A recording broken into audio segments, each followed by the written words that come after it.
नमस्कार साथीहरु, आज म तपाईहरुलाई टिकटक नेपालमा ब्यान्ड भएपछि पनि कसैकोमा चल्दैछ कसैकोमा चल्दै छैन, कुनै डाटाहरु तपाईसँग त्यहाँ एक्सेस गर्नुपर्ने छ र तपाईलाई चलाउन गाह्रो परिरहेको छ भने एकदम शुद्ध नेपाली भाषामा सजिलो तरिकाले सदैव चल्ने तरिका सिकाउन आएको छु है।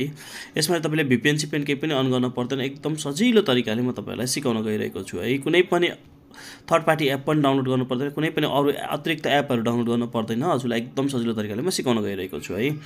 र हजुर यदि यस्तो कुरा सिक्न इच्छुक हुनुहुन्छ भने हाम्रो च्यानललाई लाइक शेयर सब्स्क्राइब गरिदिनु होला र यस्तै भिडियो लिएर म फेरि पनि आउने छु। अरु कुराहरुको पनि म जानकारी लिएर आउने छु शुद्ध नेपाली भाषामा। र अब हामी सुरु गरौँ। टिकटकको लागि हामी कुरा गर्दै छौं र टिकटकमै जाउँ।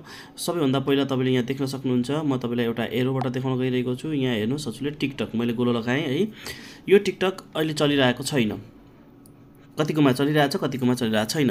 मेरोमा मैले सेटिङ मिलाएको छु, त्यो भएकोले गर्दा चलिरहेको छ। यदि तपाईकोमा चलिरहेको छैन भने म यहाँ हेर्नुस् टिकटक खोल्दै छु। मेरोमा टिकटक चलिरहेछ है, तपाईले सुन्नुभयो, मेरोमा टिकटक चलिरहेको छ।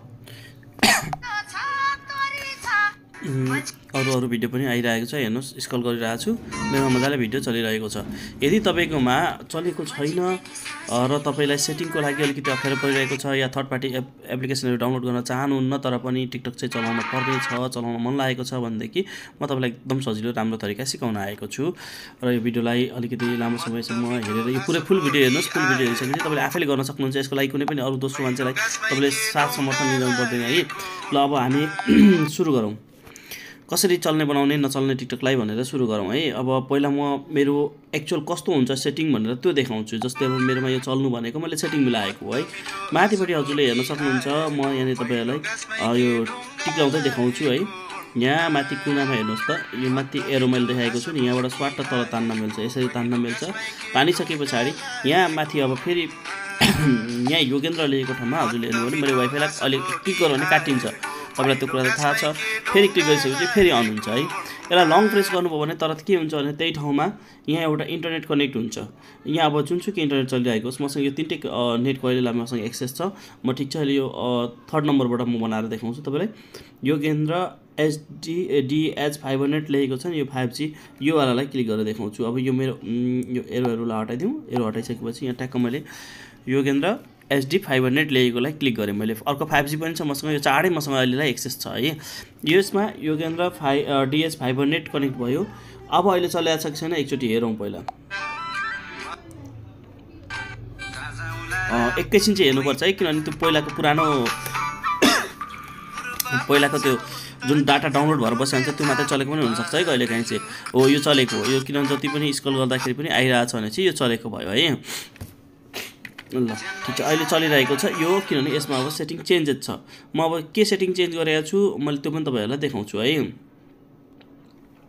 फेरि जाउँ, यसलाई लङ प्रेस गर्नुस्। लङ प्रेस गरिसकेपछि तपाईको यहाँनिर यो ठ्याक्कै खुल्यो है, योगेन्द्र DH 500 लेखेको खुल्यो। अब म यसमा तपाईलाई एउटा यो एरो हेर्नुस्, यहाँनिर एउटा गोलो छ, यो गोलो भित्र आई जस्तो देख्नुहुन्छ नि, यसलाई अब हामीले क्लिक गर्नुपर्छ। हाम्रोमा चल्ने बनाउनको लागि यसलाई क्लिक गर्ने एकचोटि क्लिक गरिसकेपछि अलग अलग ठाउँमा हुनसक्छ। यो अटो कनेक्ट लेखेको छ, अरूको अलग अलग ठाउँमा हुनसक्छ। मेरो आइपी सेटिङ यहाँनिर छ, हजुरले हेर्न सक्नुहुन्छ। तपाईकोमा हेर्दाखेरि अलग ठाउँमा हुनसक्छ, जहाँ भए पनि केही मतलब हुँदैन है। आइपी सेटिङ लेखेको ठाउँमा काहीँ एक ठाउँ हेर्नुस्, तपाईले DHCP लेखेको देख्नुभयो भने तपाईलाई चाहिएको चिज त्यही हो। यहाँनिर हेर्नुभयो भने तलपट्टिबाट आइपी एड्रेसहरु देखिएको छ। तपाईकोमा कस्तो देखाउँछ भन्दाखेरि यदि तपाईको चलेको छैन भने अहिलेको अवस्थामा तपाईकोमा यस्तो देखाउँछ। हेर्नुस्, म तपाईलाई देखाउन गइरहेको छु। यसलाई क्लिक गरेर DHCP लाई क्लिक गरिदिनु भयो भने यहाँनिर DHCP भन्ने अर्को अप्सन आयो हैन। यसलाई क्लिक गर्दाखेरि यहाँ तलपट्टि तपाईको टोटल हेर्नुस्, यो अप्सनमा भनेको यति अप्सन मात्रै छ। यहाँ कहीँ पनि अङ्कहरु आएको छैन। DHCP आइपी सेटिङमा DHCP हुने बित्तिकै प्राइभेसी भन्ने आयो, MAC एड्रेस के लेखेको छ, यसमा कुनै पनि अङ्कहरु आएको छैन है। अब यही ठाउँमा जब मैले DHCP लाई क्लिक गरेर स्ट्याटिक भन्नेलाई क्लिक गर्छु, त्यसपछि यहाँ हेर्नुभयो भने तपाईको यहाँ आइपी एड्रेसहरु भने यति लामो नम्बरहरु आउँछ है। यदि तपाईकोमा यहाँनिर आइपी सेटिङ हेर्दाखेरि DHCP क्लिक भएको छ भने है, DHCP क्लिक छ भने त्यसलाई हामीले स्ट्याटिकमा लानुपर्ने हुन्छ हाम्रो चल्ने बनाउनको लागि। किन भन्दा DHCP लाई इनेबल गर्यो भने, योलाई क्लिक गरेर राखेको छ भने चाहिँ अब माथिपट्टि नेट एकचोटि गएर आउँछ खास है। अब म एकचोटि ब्याक गर्छु। ब्याक गरेपछि माथिपट्टि नेट गयो, नेट गएर फेरि त्यही नेट आउँदैछ योगेन्द्र DS फाइबर नेट, फेरि त्यही नेट कनेक्ट भएको छ है। हेर्न सक्नुहुन्छ मैले 5G वाला चलाएको छुइनँ है, मैले त्यो अघि पनि त्यही देखाएको थिएँ। तपाईँले त्यस्तो लाग्यो भने दोहोऱ्याएर हेर्न सक्नुहुन्छ। मैले 5G कनेक्ट गरेको छुइनँ, OHB कनेक्ट गरेको छुइनँ, NTTS नेपाल कनेक्ट गरेको छुइनँ। मैले चलाएको भनेको अहिलेसम्म योगेन्द्र DS फाइबर नेट नै चलाइरहेको छु है। अब त्यसपछि तपाईँले हेर्न सक्नुहुन्छ है, के हेर्नुहोस् भन्दाखेरि अहिले मैले यो कनेक्ट गरिसकेपछि यहाँभित्र के भयो त भनेर अब अहिलेकै थोप्लोमा मैले फेरि क्लिक गरेको है। अन्त मैले कहीँ क्लिक गरेँ होइन, फेरि कहाँ क्लिक गऱ्यो भनेर चुकिनु भयो होला। यहाँ हेर्नुहोस् ल, म तपाईँलाई फेरि यो देखाउँछु। अघि पनि हामीले यहाँ क्लिक गरेर गएको थियौँ, फेरि पनि म यहीँ क्लिक गर्न गइरहेको छु है। यसलाई फेरि मैले यहाँ क्लिक गर्दाखेरि, यसलाई क्लिक गऱ्यो भने ठ्याक्क क्लिक गऱ्यो भने चाहिँ के आउँछ भन्दाखेरि यो ठाउँमा अब हेर्नुहोस् त DHCP आयो। IP सेटिङ लेखेको ठाउँ जुन छ यो ठाउँमा DHCP छ भने अब हाम्रो टिकटक चलाएको छ कि छैन हामी हेरौँ है। ठ्याक्क गएर टिकटकमा गयौँ भने यहाँ चल्यो, यहाँ चल्यो।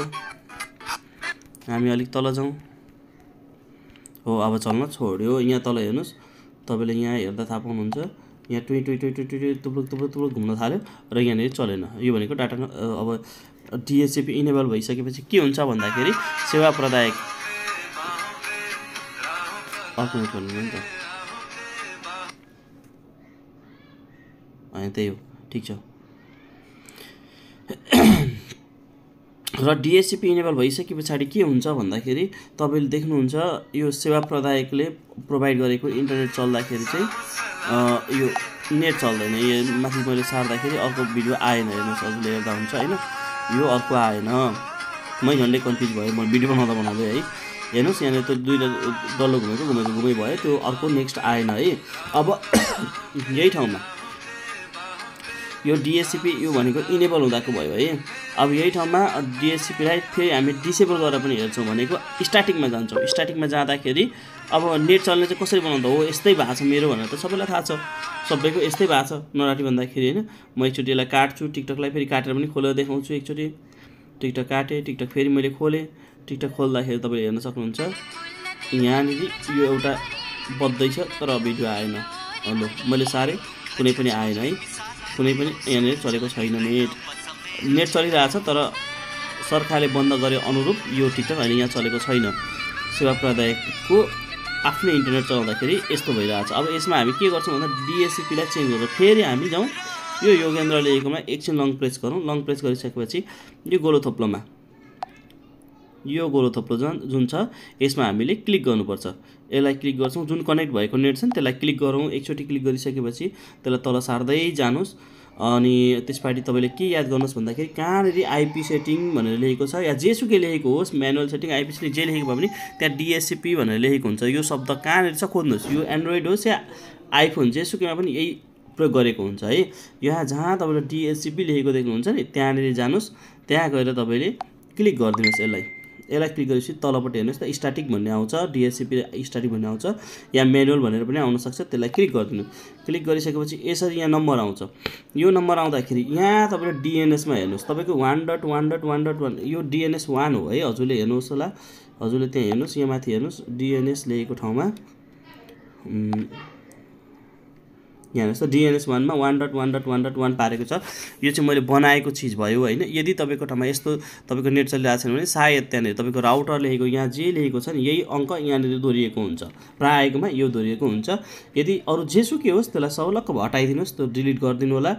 डिलिट कसरी गर्ने भन्दाखेरि यसमा कर्सर राखेर यसलाई काट्न मिल्छ, यसरी काटिदिनुहोस्। अनि त्यसपछिबाट 1.1.1.1 चारवटा एक बिचमा तिनवटा थोप्ला यसरी राखेर तपाईँको मुनि माथि कतै सेभ लेखेको छ भने त्यहाँ सेभ भन्ने क्लिक गर्नुहोस्। यदि सेभ लेखेको छैन भने मेरो जस्तो छ भने ब्याक जाँदा हुन्छ।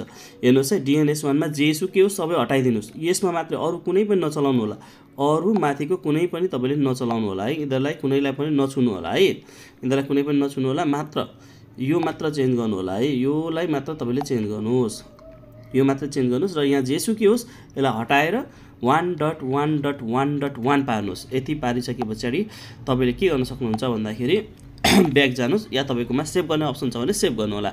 सेभ गरिसकेपछि एकचोटि फेरि काटिएर आयो, तपाईँले याद गर्नुभयो भएन भने फेरि अलिकति ब्याक गरेर चेक गर्नु होला। यो एकचोटि नेट काटेर फेरि खुल्छ है। यसरी खुलिसके पछाडि अब हामी फेरि जाउँ हाम्रो टिकटकमा। अब टिकटकमा अब यो माथि घुम्दैछ। यदि तपाईँको कुनै बेला चाहिँ थोरै समय लिन सक्छ, किनभने भर्खर सेटिङ चेन्ज गरेको छ, कसैको समय लिन सक्छ। अब मेरो पनि यहाँनिर अलिकति समय लिइरहेको छ, माथि घुम्दैछ हेर्नुहोस् होइन, चलेको देखाएन होइन। यसलाई केही नआत्तिनुहोस्, तपाईँले त्यो सेटिङ मिलाइसक्नु भएपछि तपाईँको 100% चल्छ। तपाईँ ढुक्क हुनुहोस् है। यदि यसरी घुमेर बस्यो चलेन भनेदेखि यहाँ हेर्नुहोस्, यो अब घुमेर बसेको देखिरहनु भएको छ। अनि यो चाहिँ भनेको कथम कदाचित कहिलेकाहीँ यो नेट अब भर्खर चेन्ज गरेको छ, त्यो भएर हो होइन। यस्तो अवस्थामा के गर्ने भन्दाखेरि तपाईँले केही काटिदिनुहोस्, टेन्सनै लिनु पर्दैन हजुरले।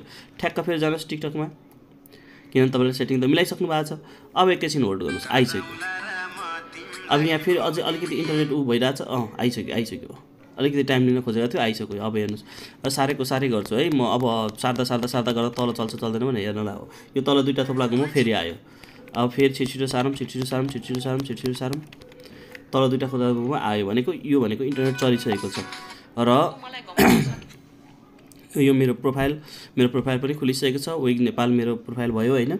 यसमा हामीले कपाल सम्बन्धी कारोबारहरू गर्छौँ। मैले लामो समय यो त्यतिकै चलाएर राखेको थिइनँ, त्यतिकै छोडिरहेको थिएँ। त्यही भएकोले गर्दाखेरि यसमा भ्युहरू चाहिँ अहिले छैन। तपाईँले यो अब टिकटक चलाउन थालेपछि एकचोटि यो आइडी सर्च गरेर तपाईँले एड गर्न पनि सक्नुहुन्छ। र हजुरलाई यस्तै भिडियोहरू मनपर्छ भने हाम्रो च्यानललाई लाइक शेयर सब्सक्राइब गरिदिनु होला। हामी यस्तै रोचक राम्रो भिडियोहरू नेपाली शुद्ध नेपाली भाषामा सबैले बुझ्ने गरी बनाएर लिएर आउनेछौँ। एरोले देखाएर तपाईँलाई सजिलो गर्ने तरिकाले हामी बनाउन सिकाउनेछौँ, गर्न सिकाउनेछौँ। आफैले गर्न सक्नुहुन्छ। कसैलाई गएर ए भाइ यति गरिदेऊ न त्यति गरिदेऊ न भनेर कसैलाई हात पाउ जोड्न पर्दैन हजुरले होइन। हाम्रो भिडियो हेरेर तपाईँले सिक्न सक्नुहुन्छ। र अरू कुनै पनि कुराहरू सिक्न मन लागेको छ भने इन्टरनेटसँग सम्बन्धित कुराहरू हजुरले हामीलाई मेसेज गर्नु होला या नत्र कमेन्ट गर्नु होला होइन। हामी हजुरहरूलाई त्योसँग सम्बन्धित भिडियो पनि लिएर आउनेछौँ। र अर्को भिडियो नआउन्जेलसम्मको लागि मलाई पनि बिदा दिनुहोस्। यो च्यानल मन पर्यो भने लाइक शेयर सब्सक्राइब गर्न नभुल्नु होला। शेयर बटनलाई क्लिक गरेर हामीलाई सपोर्ट गर्नु होला र हौसला प्रदान गर्न नभुल्नु होला है। हस्त, धन्यवाद। अर्को भिडियोमा फेरि भेटौँला।